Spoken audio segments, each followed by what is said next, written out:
Hey, welcome back, knife nerds and everyday carry people. And today we've got a video that is going to do a one of my favorite knives, one of my favorite flipping knives, one of my favorite knives to cut with. This here Ray Laconico Keen. It's actually a mass drop special, and it is a S35VN, almost fully flat ground blade that's kind of got this nice big leaf shaped. It's got some really gorgeous titanium, kind of a purple titanium. Came in different colors. It's a flipping knife. And this Ray Laconico, great designer.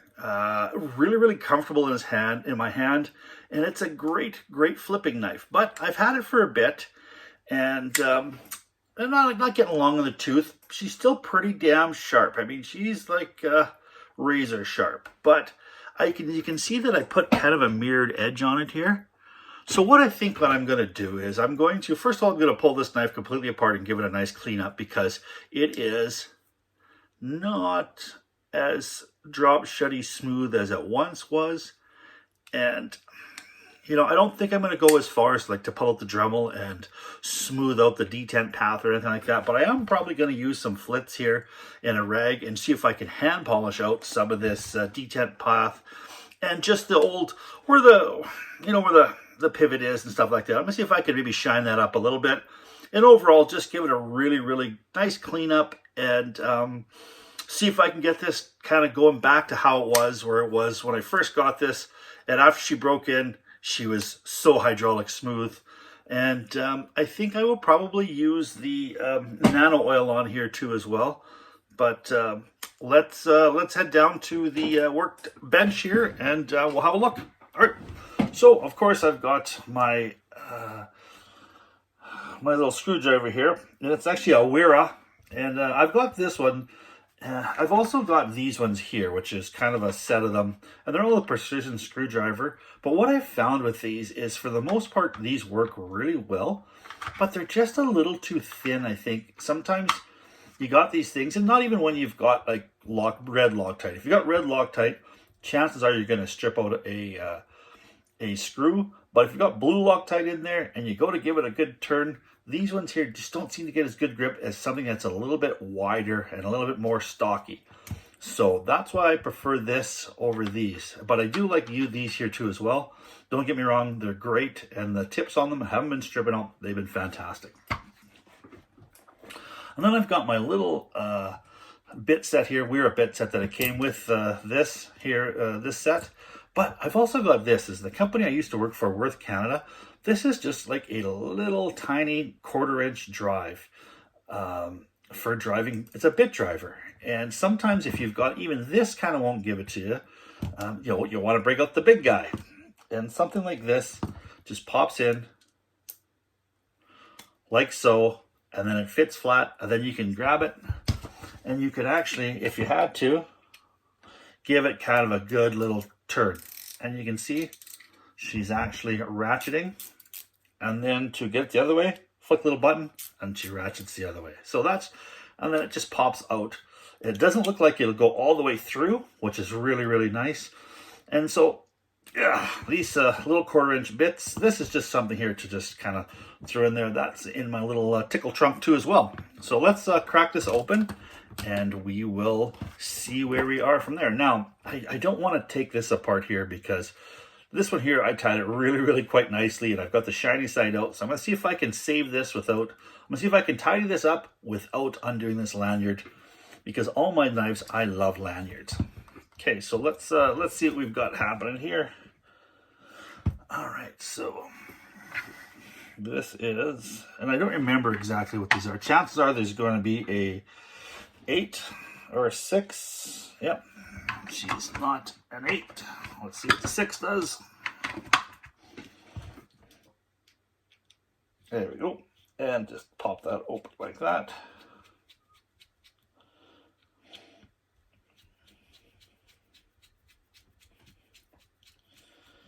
And it looks like you've got your titanium backspacer, so you'll have 2 of them here. 2 of them here. We'll get this out of the way for now. 1 on each side, and then it looks like you've just got the pivot. So fairly easy construction.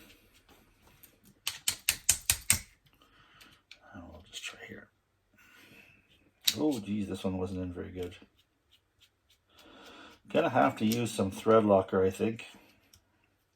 Oh yeah, she wasn't in there very nice. Now I don't remember if I have broken this one apart or not.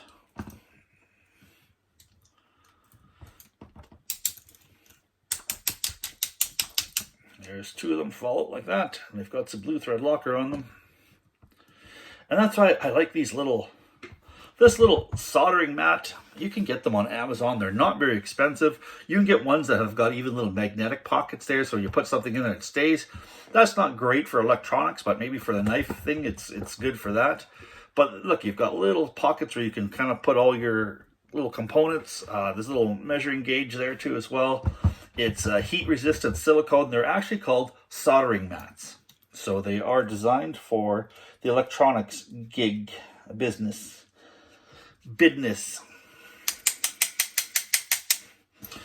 Now, I cannot believe that, damn it, there was frickin' snow here in Lethbridge, Alberta, Canada. Pardon my French.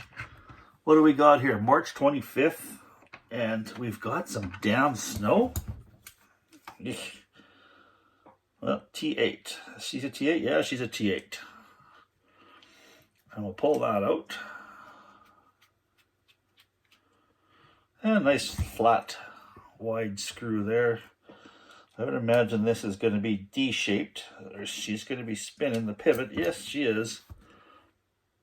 There we go. And just pop that open like that. Oh, you can see she's looks like she's a wee bit dirty. And so it looks like we've got a little, so we'll keep those two aside. So it's T8 and T6. Excuse me. So as you can see here, it looks like there is a little, I'm not going to say that's titanium, probably a hardened steel washer that goes on the inside, because titanium here will be quite a bit softer than these steel bearings, and these steel bearings will eventually wear a groove inside your titanium, and this just keeps your tolerances nice and smooth. So one of these sides has probably got a, yeah, you can see here, it's got kind of a ring to it here. So we might see if we can polish that up a little bit after we clean it up. We'll take the blade out here. And I wonder if she's D-shaped. Oh, there is one. Two. We'll keep these kind of side by each. Yeah, she's looking like she's pretty yucky in there. Oh, there we go. She's just a regular old pivot, not really a... So that side goes to the... that there. Okay, so am I doing this right here? Hope so.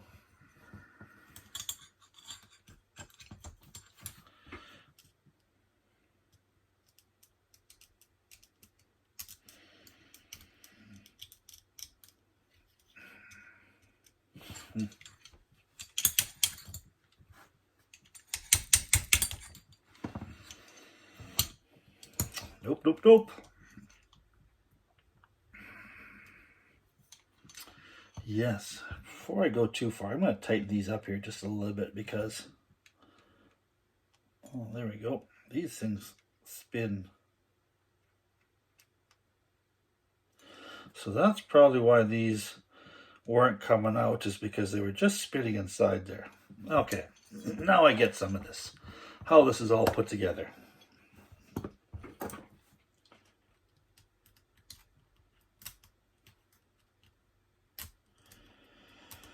Oh my goodness.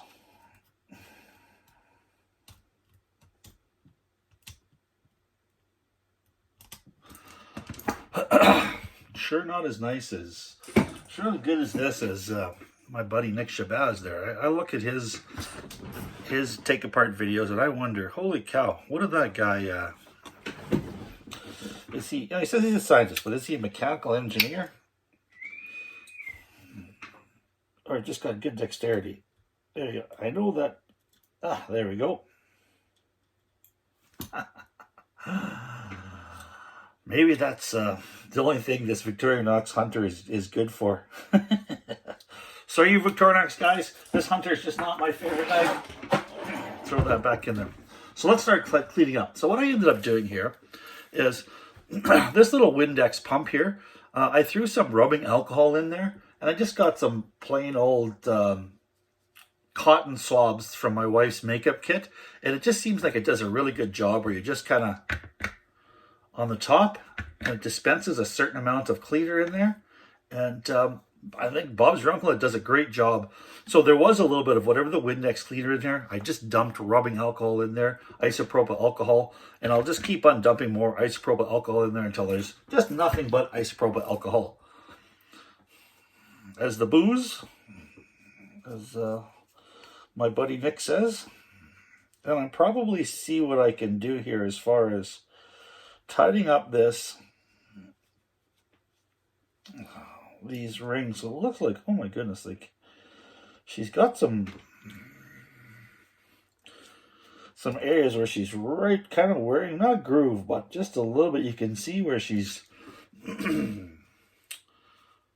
where she's running a path. There we go. So we'll clean that up.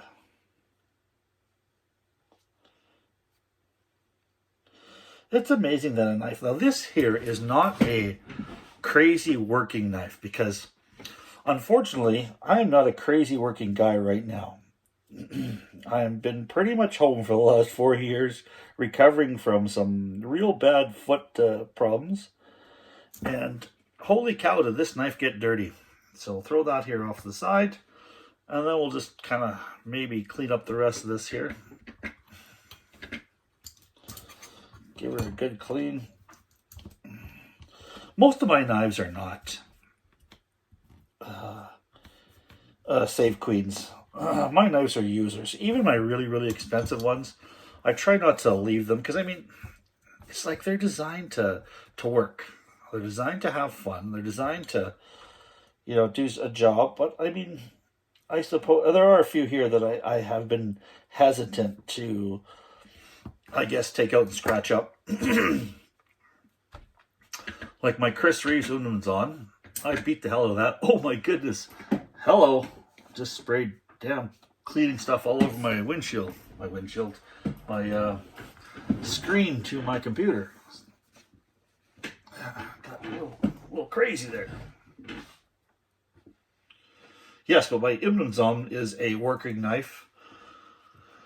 But my Swayback, I mean, because it's a Martin Sleece, I haven't beat that one up as much as I think some of the other ones in the past.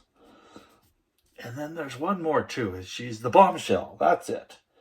The Bombshell I've just kept in my pocket and not done a whole lot of work with it. And that one, I think, man, it's such a good looking knife that I don't want to beat the piss out of that one. But it does have some snail trails on it already. She's got some wear and tear, but she's not beaten up. Holy cow, what is this? That's different. I've never seen that. So it looks like, it's almost like a sliver of metal, a very, very fine sliver of metal that was right on the outside there. Huh. How interesting. Hey, I'm not sure exactly what that was, guys. Have you guys seen that on on any of your knives? Maybe if it wasn't a very fine piece of sliver of metal, maybe it was just some dried, I don't know if they spray the outside of these with some sort of coating or anything like that, because maybe that might have been what it was. But it looked like there was something inside there. And you can see how she's even dirty here in the nooks and crannies of everything.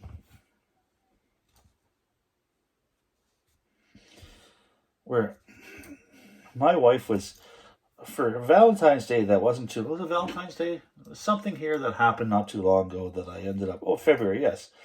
Valentine's Day. I ended up buying her a jewelry box. And so she finally got around to taking her old kind of older jewelry and getting it ready for the jewelry box, but she wanted to clean it. And boy, she was having a real hard time trying to get it all nice and clean. And she ended up saying, boy, I wish I had one of those little ultrasonic jewelry cleaners. And I thought to myself, hello, maybe your husband will buy you one. And just happen to use it to clean the ends of his knives, or clean these knives. Because if I took these scales, pardon me, guys, I've got a little bit of a frog in my throat. But if you can see how much gunk is coming out of there. But now where was it? Oh yes, these little ultrasonic jewelry cleaners. Man, oh man, I think it would clean up this scale lickety split.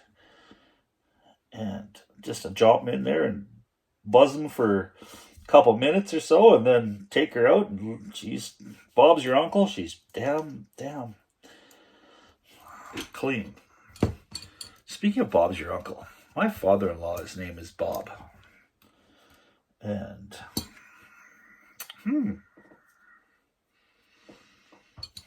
I wonder if my wife's cousins say that. Bob's my uncle. Bob's your uncle. Well, I could say that to them. Hey, Bob's your uncle. Because Bob is their uncle. All right, clean that up. And let's clean up the center here. And let's give this a little bit in there too. All right. So most of the gunk, grit, and grime has gone on these scales of these knives. I'm going to see if I can get the rest of this stuff all tidied up here. These washers, these hardened washers. And see if I can give them a wee bit of a polish just to make them fancy. All right. So that one is pretty clean. Now how about this one? And then I'll take some of the flits in a rag and I'll just give it a little bit of a hand polish too. These washers, I don't know how much these ones will make a difference. You've got some of the, what do you call it? Some of the washers in these bronze phosphor washers that you can take and strop them on a strop and shine them all up. And it just gives it that little bit more of a hydraulic feeling. Yeah, well, probably this one here has had a little bit of, she's a little bit used. We'll try one of these newer ones here. I wonder what my wife would say if she saw me cleaning my knife stuff with her, her makeup pads. Yeah, see that the little ultrasonic cleaner. Boy, that would be sure nice to clean up these little bearings here. In that, I think that would do a great, fantastic job. Where these ones here, you're trying to rub and you're trying to get rid of some of that stuff there, and it does kind of, you can feel it underneath, but it doesn't seem like it gets it absolutely fantastic. But there we go, bearing there.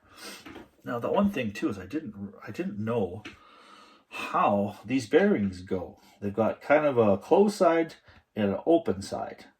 And I think the closed side is going to go towards the knife. I don't remember. Okay, so here we've got a little bit of a strop. And you can see these. To shine them up, you can see this side here has got a little bit of a ring around it. So that's the side that goes to the bearing. So we'll see if we can maybe give that just a little bit of a polish. Something like this. Now, you can do this on sandpaper, but some really like 2500 grit or 2000 grit sandpaper. But if you go too much on that sandpaper, you're going to end up wearing some away, and then you change your tolerance. And she's getting to be pretty mirrored now. All right. Throw that off there. Now we got this side here. There we go. That is.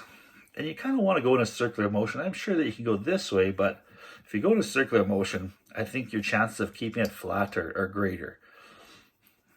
There we go. Just up and down this drop. And you just want to use a green compound, which is nice. It's a nice polishing aluminum oxide. Not going to eat away a whole lot at it. It's just going to polish it up. There we go. So, now the other thing you can do, I think, too, as well, is actually use some of this flits. Now, let's just see how I can do this here without just to show you another way to perhaps do this if you don't have a strop that's handy, or you've just got, some people have only got those fuzzy strops. Here, let's use the back of this a little bit, okay? And let's take just a tiny bit of Flitz. It's a metal polish, okay? Just a little bit, and it'll have just a little bit of a grit onto it. You can take these two as well and use your Flitz on just a really hard surface like that. And just do a little bit of a polish that way. Here, do a little bit more. And this is MDF. I'm sure that you could find yourself something that's a little bit flat, and that'll work out. And then just give it a nice good rub in like that. And so basically what you're doing is you're polishing this washer this way too.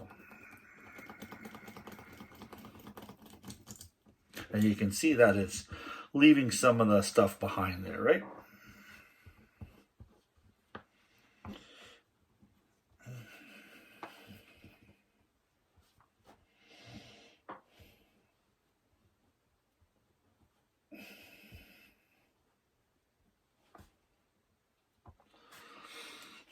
And we have got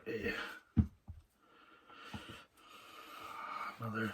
No, I'm pretty lucky. My wife actually works at a Toyota dealership, and she works in a detail department. And they have this product that is, what is it? It's a ceramic coating. And each ceramic coating comes with one of these white, really short cloths that don't leave any fuzz behind, and these blue microfiber cloths. So I get probably a dozen of these cloths a month, and they are fan-frickin-tastic for cleaning knives and just general overall cleaning. Now you can see how that's nice and shiny there now. Can you see that? And that's so damn shiny, I think I'm going to do it to the other one. Fantastic job there. You can see here. Yeah, you can see how she's pretty damn shiny. Actually, that's pretty good here just off the strop. Anyways, we'll leave that alone. Just wanted to show you that off the back of the strop. You can do that too as well. And you can see that there has been some little bit of metal that's been taken off there. Now I keep my strops in a bag so they don't get contaminated, but all right. So now the other thing here I think I'd like to do is I'd like to try just a little bit of Flitz on here just to polish this up too as well. I know it's going to prolong this video a little bit, but I think it just will make it that much. Maybe not. She's pretty drop shutty, but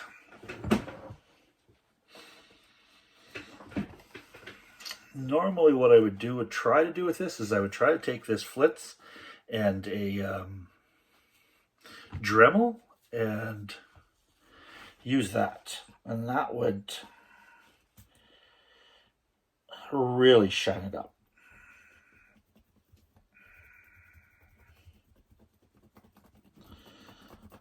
But it is doing something because it's getting the black out there.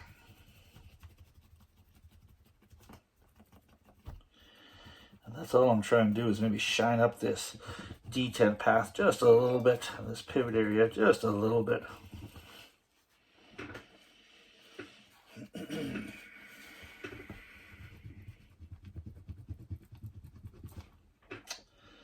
There, and even if you can't, oh, she's smooth. Smooth like my bum. Because I do not have any hair on my ass. I just thought I would share with you guys there. And my wife digs it. Because I don't know if you guys know that I am 1/4 Cree Indian. My grandmother was full-blooded Cree Indian, and my dad is half. And so that basically, oh, look at that. I touched, look, right there. You got to be careful when you clean this. Now, I chose not to tape the blade here. My own damn fault. But anyways, as I was saying, can't grow any hair. Can't grow a very good beard. Have no hair on my chest. And have no hair on my butt. I don't know if that's TMI, guys. Yes, lots of times if you're working on these ends, you'll want to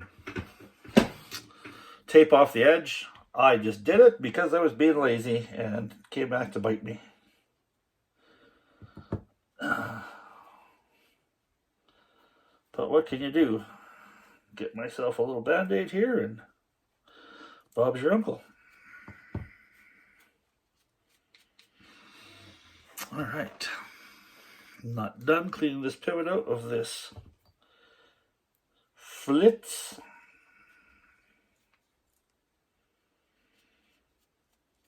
Yeah, so what's first aid can tell me about this cut is apply pressure on it for 10 minutes till the bleeding stops. Am I smart enough to do that? Not at this time. As one of my favorite YouTubers would say, hashtag not a brilliant man. Who says that? Hashtag not a brilliant man. He's a great fella. Alright, that seems like it's nice and tidied up.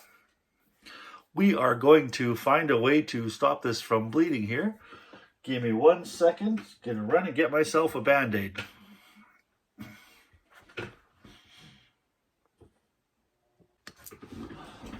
All right, hey, we're back. After a little bit of a band-aid break, we're back. So we'll get this all tidied up here. We'll get her all put back together. And hopefully, damn it, she is smooth as a baby's bottom. Or my bottom. All right. Sorry about that. I have to reach and find my little nano oil. Because damn it, nano oil seems like it's the way to go with this. Alright, so I'll put that off to the side for a second and I'll tidy that up there in a bit. Okay. So, clean this out just a little, just clean this out just a little bit here too as well.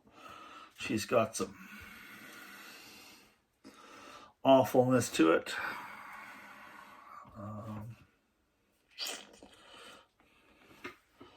I like to clean up the threads on this stuff too as well. So just put her in there and you will see that there's some stuff on the inside of these screws too as well. Some gunk has gotten inside of there. And one more there. We'll tidy this one up too. There we go. Just like butter. Forgot to put the lid on my flits. I don't know if you guys are like me, but oops. When I try to tell my kid, hey, when you're done with something, put the lid on it and put it away.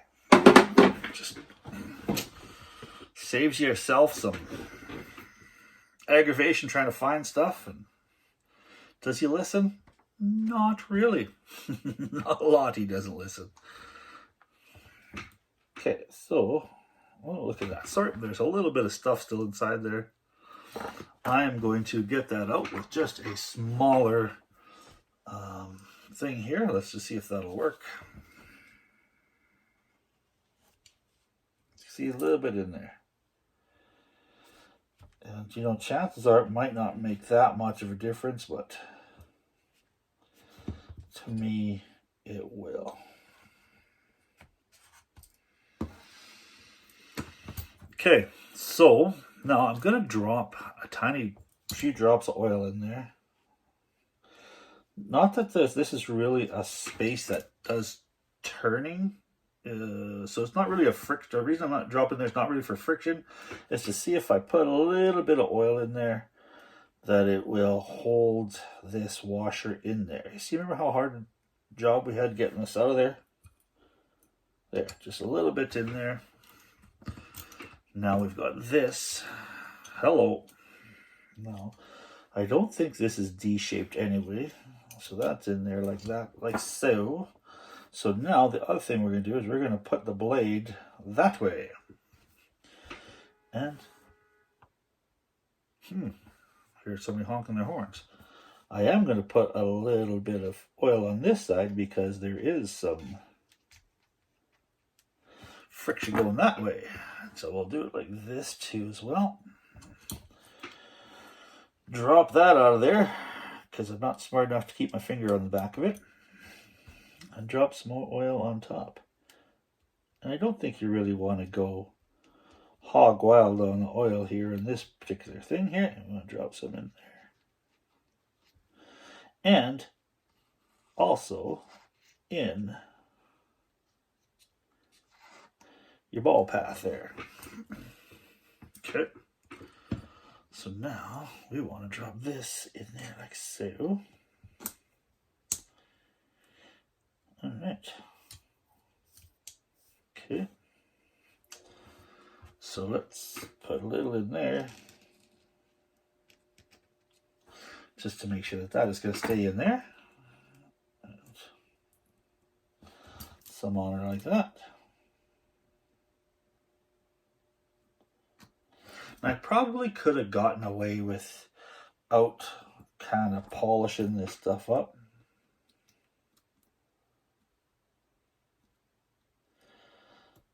But I just want, give it a complete opportunity to stay really, really damn smooth. Okay.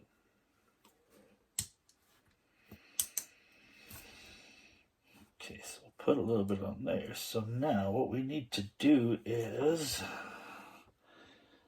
get out the old blue thread locker. Now, the reason I like this thread locker over top of Permatex, which is the guys who sell a lot of everybody calls this, so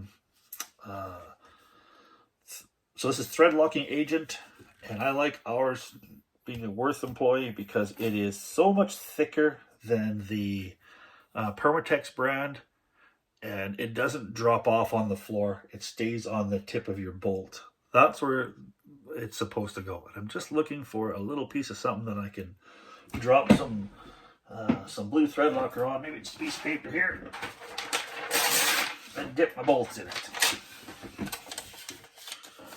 There, just something like that. There we go. Yeah. Come on.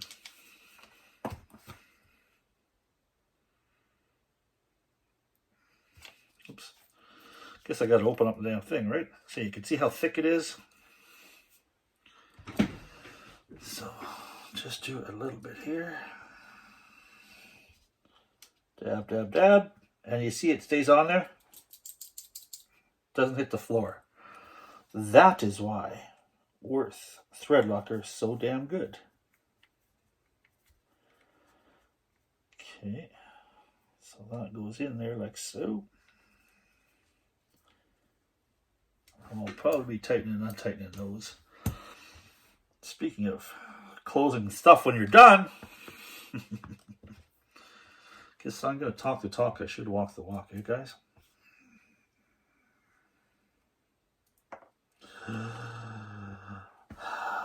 Let the frustration begin.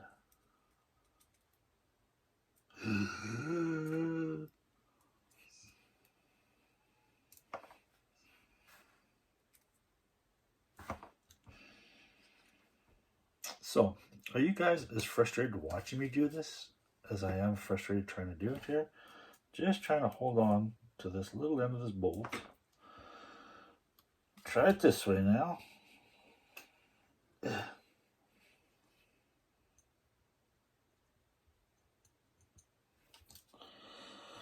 Throw some thread locker in there.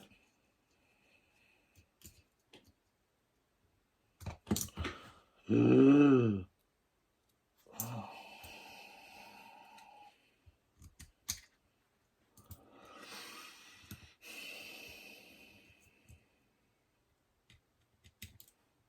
Can you hear the universal sigh of my frustration from that sigh? Oh my goodness, did I create a mess there?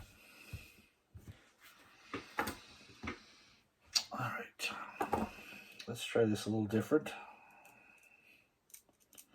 There we go. That works a little bit better. There we go.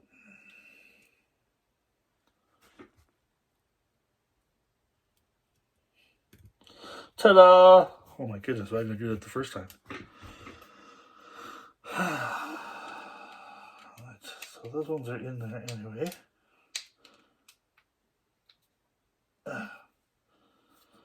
Squish these down a little bit. Let's see if the centering's like.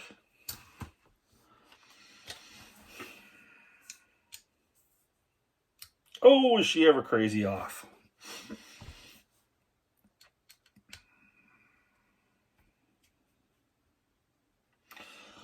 And wow, that looks pretty damn good. Oh.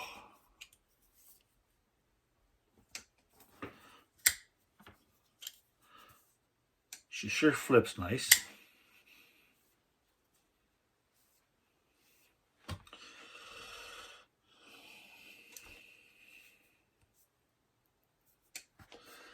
Well, let's just try something here.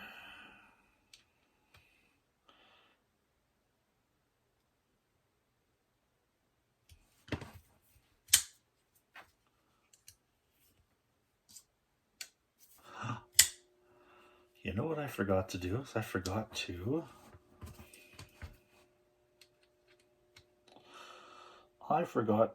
lube the detent ball path. Hello. Let's try that a little bit here.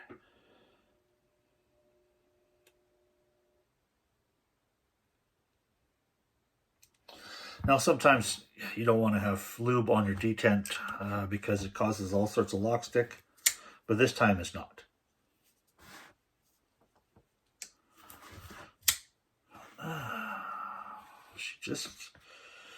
I have to tell you, it seems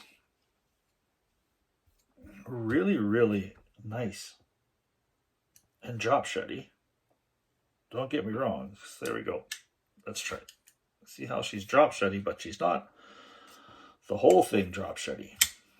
And I think what that might mean is a little bit of, she's a little too tight on this here. And that is an end of the story. But damn smooth and nice and clean and no grit whatsoever. And I'm just going to work it in here really, really well. And we'll see if we can get this thing here even a little bit more drop shutty in the future. Now, I'm sure that there's other things I can do to this. Let's try loosening this right up.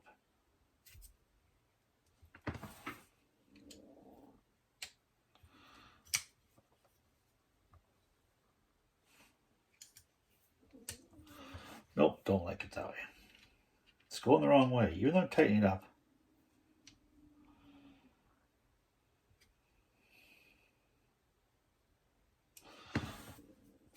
Oh, it's nice. There. All right. That is my video on getting this Ray Laconico Keen nice and tidied up and lubed and ready to go for another 6 months of cutting cardboard and apples and all sorts of stuff here. But stay tuned. We're going to be trying another video here. We're going to be getting part 2 of this. We're going to put this on the old KME and we're going to sharpen the hell out of this thing here. So thanks for stopping by. If you like what you saw, please subscribe. I appreciate it so much. Please stay safe out there because we are not safe. Keep your stick on the ice, the shiny side up. This is the Big Canucker saying adios.